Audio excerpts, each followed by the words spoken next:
Hi guys, welcome to Cricket Chat with Venkatesh. Indian క్రికెట్లో కొన్ని ప్రశ్నలకు ఎప్పటికీ సమాధానం దొరకవు. ఒక సిరీస్ మధ్యలో ఒక టాప్ క్రికెటర్, ఒక లెజెండరీ క్రికెటర్ రిటైర్ కావడం ఇది మనకు ఫస్ట్ టైం ఏం కాదు. సరిగ్గా 10 ఏళ్ల క్రితం 2014-15లో మనం ఆస్ట్రేలియా వెళ్ళినప్పుడు సిరీస్ మధ్యలో అప్పుడు టీం కెప్టెన్గా ఉన్న మహేంద్ర సింగ్ ధోని సడన్గా రిటైర్మెంట్ ప్రకటించాడు. క్యాప్టెన్సీ వదిలేసుకున్నాడు. టెస్ట్ క్రికెట్ నుంచి కూడా నేను రిటైర్ అవుతాను హఠాత్తుగా ఒక నిర్ణయం తీసుకున్నాడు. దానికి కారణం ఏంటో మనకి ఇప్పటివరకు తెలియలేదు. 10 ఏళ్ళు అయింది. ధోని చెప్పలేదు, ఎవరు చెప్పలేదు.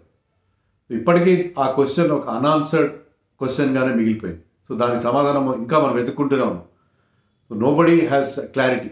ఎందుకు సడన్గా మిడ్వే త్రూ సిరీస్ ఎవరైనా సరే రిటైర్మెంట్ ఎప్పుడు ప్రకటిస్తారు? సిరీస్ చివరిలో ప్రకటిస్తారు, లేకపోతే ముందుగానే చెప్తారు నేను పలానా టెస్ట్ మ్యాచ్ వరకు ఆడతాను అని చెప్తారు. కానీ ఉన్నట్టుండి సడన్గా హఠాత్తుగా ఒక నిర్ణయం తీసుకోవడం అనేది ఎన్నో క్వశ్చన్స్కి, ఎన్నో కాంట్రవర్సీస్కి రైజ్ చేస్తుంది. ఇప్పుడు అశ్విన్ ఇలాగే ఇంకా 2 టెస్టులు మిగిలి ఉండగానే హఠాత్తుగా రిటైర్మెంట్ ప్రకటించడం మీద కూడా బోల్డ్ అనే ప్రశ్నలు ఉత్పన్నమవుతున్నాయి. సోషల్ మీడియాలో నేను చూడలేదు, నాకు చెప్తున్నారు చాలా ఆగ్రహావేశాలు వ్యక్తం అవుతున్నాయంట. అదేంటి, బ్యాటింగ్ బాగాలేదు కదా, రోహిత్ శర్మ, విరాట్ కోహ్లీ రిటైర్ కావాలి, అశ్విన్ బలి పశువుని చేశారా, అగార్కర్, గౌతమ్ గంభీర్ వీళ్ళందరూ కలిసి కుట్ర పన్నారు అశ్విన్ మీద. అశ్విన్ని హఠాత్తుగా రిటైర్ చేయడంతో ఏంటంటే చాలామంది ఎమోషనల్ అయిపోతున్నారు. ఎందుకు అశ్విన్ మ్యాచ్ విన్నర్, సడన్గా ఆ డెసిషన్ ఏంటి అని చెప్పి అంటున్నారు. సో దీనికి దీంట్లో ఏమైనా కుట్ర కోణం ఉందా, ఏమైనా కారణం ఉందా అసలు అనేది మన వీడియోలో చూద్దాం. I will try to give you some clarity. అంటే నాకు కూడా రిపోర్ట్స్ ఆధారంగానే రకరకాల వెబ్సైట్లో వాటిలో చూసిన దాని ప్రకారం కూడా నేను చెప్పదలుచుకుంది ఏంటంటే, నాకు తెలిసి అశ్విన్ ఈ హఠాత్ నిర్ణయం వెనకాల ఎలాంటి కుట్ర కానీ ఎలాంటి వేరే కోణం ఏమీ లేదు. అతను ముందుగానే కొంచెం ప్రిపేర్ అయినట్టుగా ఉన్నాడు. దీనికి మనం బ్యాక్గ్రౌండ్ కూడా చూడాలి. బ్యాక్గ్రౌండ్ ఏంటంటే, న్యూజిలాండ్తో జరిగిన సిరీస్లో అంతకుముందు బంగ్లాదేశ్లో సిరీస్ జరిగింది, హోమ్ సిరీస్ రీసెంట్గా. దాంట్లో అతను బాగా పర్ఫామ్ చేశాడు. తన చెన్నై టెస్ట్లోనే ఒక 5 వికెట్ హాల్తో పాటు సెంచరీ కూడా చేశాడు తన హోమ్ టెస్ట్లో, which happen to be his last test at home. బంగ్లాదేశ్తో బాగానే పర్ఫామ్ చేశాడు. కానీ ఎప్పుడైతే న్యూజిలాండ్ వచ్చినప్పుడు ఆడిన 3 టెస్టుల్లో 9 వికెట్లు తీశాడు.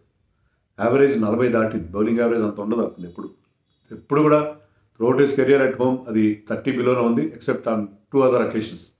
సో అలాంటప్పుడు 3 టెస్టుల్లో 9 వికెట్లు వచ్చాయి. 2వ టెస్టులో హఠాత్తుగా వాషింగ్టన్ సుందర్ని తెర మీద తీసుకొచ్చారు. Washington Sundar out performed is the Chennai senior. 2 టెస్టుల్లో 16 వికెట్లు తీశాడు అతను. సో చాలా చాలా ఎఫెక్టివ్గా అనిపించాడు. ఈవెన్ వాషింగ్టన్ తెర మీదకి రాకముందే first test match at Bengaluru, దాంట్లో సెకండ్ ఇన్నింగ్స్లో ఎన్ని రన్స్ చేయాలి న్యూజిలాండ్? 110 రన్స్ చేయాలి. మన ఫాస్ట్ బౌలర్స్ బౌలింగ్ వేశారు, స్పిన్నర్స్ జడేజా బౌలింగ్ వేశాడు, కుల్దీప్ బౌలింగ్ వేశాడు. అందరికంటే ఆఖరిన అశ్విన్కి బౌలింగ్ ఇచ్చాడు. 4th ఇన్నింగ్స్లో అశ్విన్కి ముందు బౌలింగ్ ఇస్తారు, న్యూ బాల్తో బౌలింగ్ వేస్తాడు చాలా సందర్భాల్లో. రోహిత్ అతను ఆల్మోస్ట్ మర్చిపోయినట్టు 3-4 ఓవర్లో 5 ఓవర్లో వేసాడు. అతను వికెట్లు ఏం రాలేదు, 2 ఓవర్లు వేసాడు, చాలా తక్కువ ఓవర్లు వేసాడు. అశ్విన్ బౌలింగ్ ఇవ్వకపోవడం ఏంటి, అందరికంటే ఆఖరిన మర్చిపోయాడా, ఆఖరిన అతనికి 5th బౌలర్గా తీసుకురావడం ఏంటని అప్పట్లోనే బౌలర్ అంత చర్చ జరిగింది. So Ashwin's prowess is on the wane. మొత్తం మీద అతని ప్రతిభ సన్నగిల్లుతుందా అని అనిపించింది. 38 ఏళ్ళు వచ్చాయి అతనికి. అంతకుముందు కూడా కొంచెం అతని వికెట్ టేకింగ్ ఎబిలిటీ కొద్దిగా తగ్గినట్టుంది. ఈవెన్ ఇంగ్లాండ్తో జరిగిన సిరీస్లో కూడా అంత ఎక్కువగా ఇంపాక్ట్ఫుల్గా అనిపించలేదు. 1-2 టెస్ట్ మ్యాచ్లో బాగా వేసాడు bowling. But in general Ashwin గతంలో ఉన్నంత పదును అతని బౌలింగ్లో మనకి కనబడలేదు. Is a proud man. Don't like to be upstaged by juniors. అలాగే తనకి కెప్టెన్ బౌలింగ్ ఇవ్వకపోవడం ఏంటి, సో అతని ఇంపార్టెన్స్ తగ్గిపోతుంది. ఎందుకు అలా ఉండాలి అని అనుకున్నాడేమో బహుశా మనకి తెలియదు. ఈ సిరీస్కి అతను సెలెక్ట్ చేశారు, కానీ అతను సెలెక్టర్స్కి, కోచ్కి, కెప్టెన్కి చెప్పినట్టు మనకి ఇప్పుడు హిందుస్థాన్ టైమ్స్లో ఇక్కడ చదివాను నేను. ఏంటంటే, నన్ను టెస్ట్ మ్యాచ్లో ఆడిస్తేనే తీసుకెళ్ళండి, లేకపోతే వద్దు. 5 టెస్ట్ మ్యాచ్ సిరీస్ అది, మీరు నన్ను 11లో పెట్టేటట్టుగా ఉంటే తీసుకెళ్ళి, లేకపోతే నేను రిటైర్ అవుతాను అని ముందుగానే అతను చెప్పినట్టుగా చెప్తున్నారు. కానీ వాళ్ళ సెలెక్టర్స్ వాంటెడ్ హిమ్. ఇక్కడ కొన్ని చోట్ల మేము 2 స్పిన్నర్స్ కూడా ఆడిస్తాము, అవసరం ఉంటుంది, you are required. Last series కూడా you played a key role in winning in Australia అని కన్విన్స్ చేసినట్టుగా ఉన్నారు. అందుకని వెళ్ళాడు. ఫ్యామిలీతో కూడా డిస్కస్ చేసినట్టున్నాడు. నీ ప్రాబ్లం కూడా ఉంది అతనికి, నీ కూడా ప్రాబ్లం ఉంది. ఫ్యామిలీతో కూడా రిటైర్మెంట్ గురించి ఆస్ట్రేలియాలో ముందే వాళ్ళని కూడా ముందుగానే ప్రిపేర్ చేసినట్టుగా మనకి వార్తలు వస్తున్నాయి. ఇవి కాకుండా మనకి రోహిత్ శర్మ చెప్పింది ప్రెస్ కాన్ఫరెన్స్లో ఈరోజు మ్యాచ్ తర్వాత చెప్పింది ఏంటంటే, కొన్ని నిర్ణయాలు వాళ్ళ పర్సనల్ డెసిషన్స్, అవి వాళ్ళకే వదిలేయాలి. మనం దాని విషయంలో మనం అది వాళ్ళ నిర్ణయం, ఆ నిర్ణయాన్ని గౌరవించాలి అన్నట్టుగా చెప్పాడు రోహిత్ శర్మ. ఇంకోటి ఏమన్నాడంటే అతను, నేను పెర్త్ టెస్ట్కి నేను లేను, ఆ టెస్ట్ మ్యాచ్కి రోహిత్ లేడు కదా, ఈ వాజ్ ఇన్ ఇండియా, కానీ అప్పుడే ఆ రిటైర్మెంట్ వార్తలు మనకు వినిపించారు, అశ్విన్ రిటైర్మెంట్ వార్తలు. నేను వచ్చిన తర్వాత అతన్ని పింక్ బాల్ టెస్ట్ ఆడమని చెప్పి నేనే కన్విన్స్ చేశాను, పింక్ బాల్ టెస్ట్ ఒకటి ఆడు అని చెప్పి కన్విన్స్ చేశాను అని చెప్పి. థర్డ్ టెస్ట్లో అతన్ని పింక్ బాల్ టెస్ట్లో అతను బాగా పర్ఫామ్ చేయలేదు, ఒకటే వికెట్ తీశాడు. అంటే ఎవరు బాగా పర్ఫామ్ చేయలేదు, మిగతా బౌలర్స్ కూడా, స్పిన్నర్స్ కూడా ఏం లేదు అక్కడ. సో లాస్ట్ టెస్ట్ మ్యాచ్కి మరి అతన్ని ఆడించలేదు, వెంటనే జరిగింది థర్డ్ టెస్ట్ మ్యాచ్. ఈ టైంలో అతను రిటైర్మెంట్ ప్రకటించాడు. టీం అందరికీ ముందుగానే అనౌన్స్ చేసినట్టుగా ఉన్నాడు, అతను is leaving for India tomorrow, అంటే టికెట్ కూడా బుక్ అయిపోయి ఉంటుంది ఆల్రెడీ. సో ఈ హఠాత్ నిర్ణయం అయినప్పటికీ కూడా దీంట్లో ఎలాంటి గౌతమ్ గంభీర్తో అతనికి పడకపోవడము, రోహిత్ శర్మతో పడకపోవడం అలాంటిది ఏం లేదు. రోహిత్ శర్మ గురించి ఇటీవల బంగ్లాదేశ్తో అనుకుంటా రాజ్కోట్లో టెస్ట్ మ్యాచ్ జరుగుతున్నప్పుడు suddenly Ashwins mother became sick. ఆవిడకి సడన్గా ఒక హెల్త్ ఇష్యూ వచ్చింది. వస్తే అశ్విన్ని హుటాహుటిన అక్కడి నుంచి రాజ్కోట్ నుంచి మీకు ఇమీడియట్గా ఫ్లైట్స్ ఉండవు చెన్నైకి. సో ఒక చార్టర్డ్ ఫ్లైట్ అరేంజ్ చేశారు నా కోసం అని చెప్పి అతను చెప్పడం జరిగింది. ఐ థింక్ అది బంగ్లాదేశ్తోనో అంతకుముందు కరెక్ట్ గుర్తులేదు, బంగ్లాదేశ్ కాదేమో, ఏ టైంలో నాకు గుర్తులేదు. కానీ అప్పుడు చార్టర్డ్ ఫ్లైట్ నా కోసం ప్రత్యేకంగా ఒక ప్రత్యేక విమానం అరేంజ్ చేసి నన్ను పంపించారు. రోహిత్ శర్మని ఆ వీడియో కూడా నేను రీసెంట్గా ఇప్పుడే చూశాను. రోహిత్ శర్మ కెప్టెన్గా అతన్ని చాలా మెచ్చుకున్నాడు.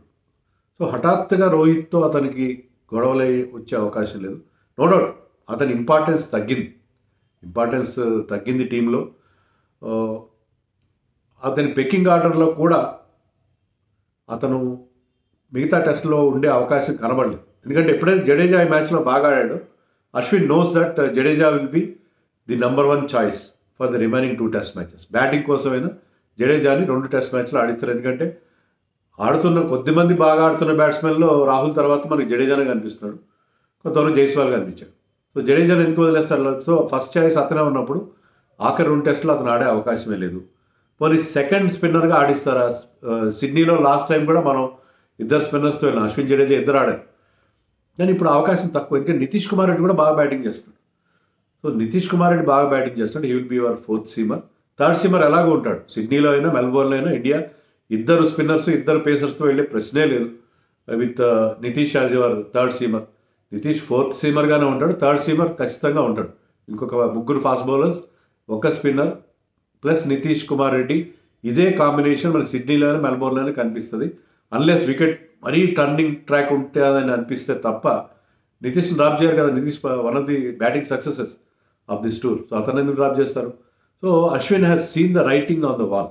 సో ఉండే అవకాశం. రోహిత్ కూడా అదే చెప్పాడు ప్రెస్ మీట్లో. అతను అన్నాడంట, ఇప్పుడు మిగతా 2 టెస్ట్ మ్యాచ్లో నన్ను ఆడించే పరిస్థితి లేనప్పుడు నేను I would rather go back, I will retire అని అన్నాడు.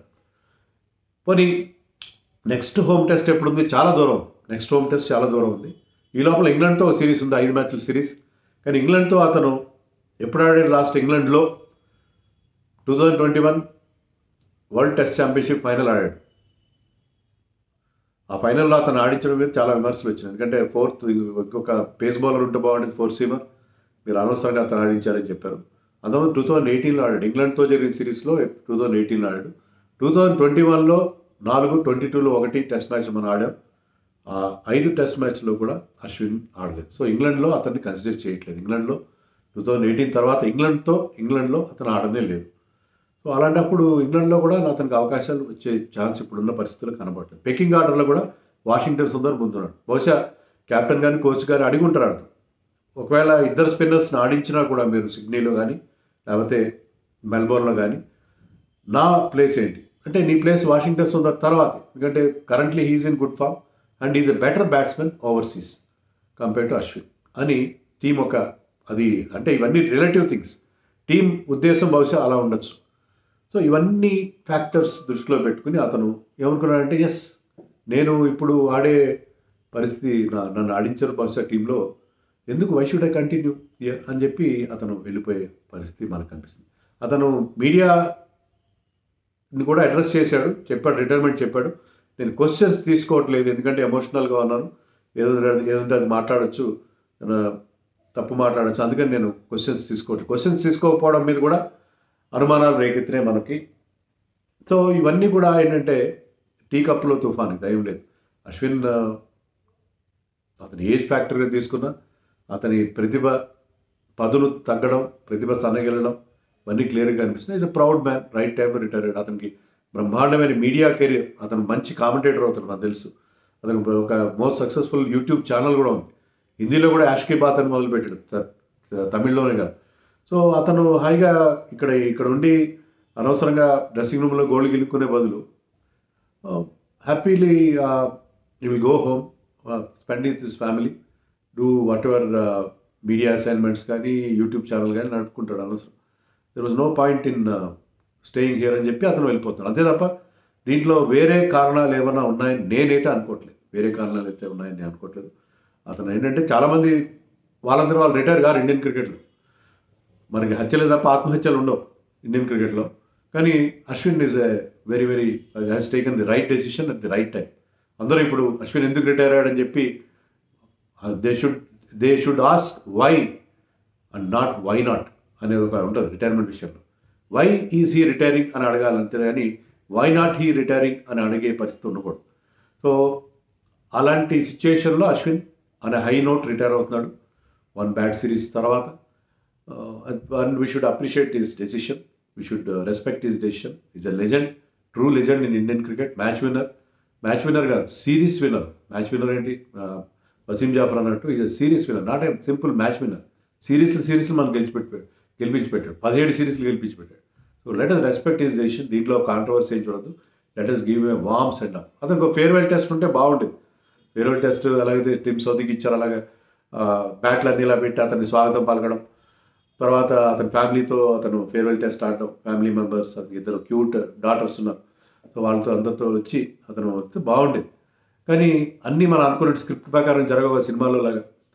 సో అందుకని అశ్విన్ హఠాత్తుగా నిర్ణయం తీసుకోవడం ఇబ్బందిగానే ఉంది. కానీ ఈ నిర్ణయం వెనకాల ఎవరితో గౌతమ్ గంభీర్నో, అజిత్ అగర్కర్నో, రోహిత్ శర్మనో ఎవరినో విలన్గా మనం భావించడం కరెక్ట్ కాదు.